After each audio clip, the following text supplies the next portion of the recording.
ఆమె శక్తి కొలది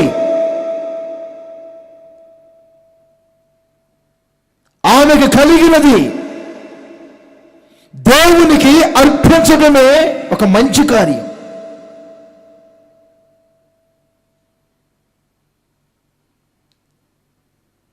కొంతమంది వారి కడుపు, వారి గొంతు, వారి నోరు తప్ప నా సంచిలో వేయలేదే,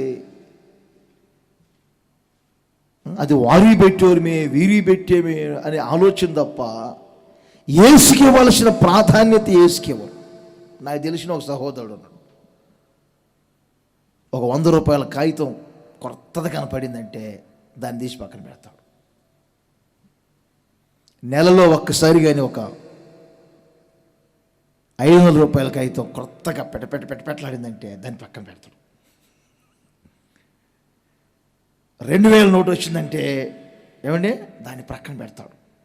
ఎందుకో తెలుసా? ప్రక్కన పెట్టి బ్యాంకులో వేయటం కాదు, ఆ కొత్త నోట్లన్నీ దశమ కవర్లో పెట్టి దశమ భాగిస్తాడు. ఎప్పుడు చూసినా పెట్టలాడుతుంటాయి.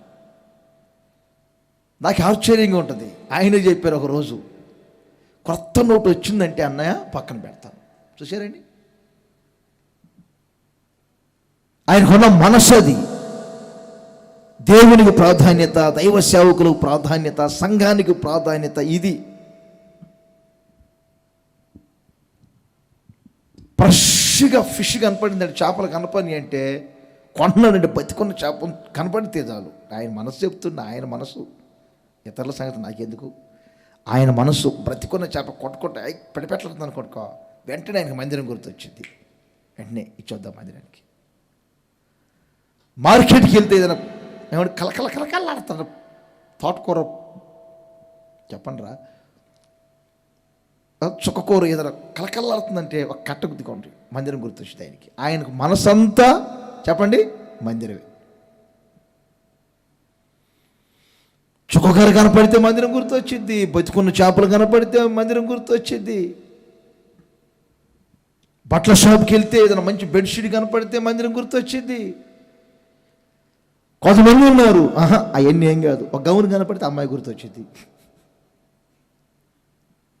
ఒక చెప్పులు కనపడితే పెద్దోడు గుర్తొస్తాడు, ఒక టీషర్ట్ కనపడితే చిన్నోడు గుర్తొస్తాడు. ఇక్కడ మంచి మాట ఉంది, ఆమె శక్తి కొలది అనే పదం చూడండి. ఏమని రాయబడింది? శక్తి కొలది అంటే ఉన్నది అదేగా, ఏమి లేదు. శక్తి కొలది ఉన్నదానిలోనే దేవునికి అర్పించటం, ఉన్నదానిలోనే దేవునికి ప్రాధాన్యత ఇవ్వటం.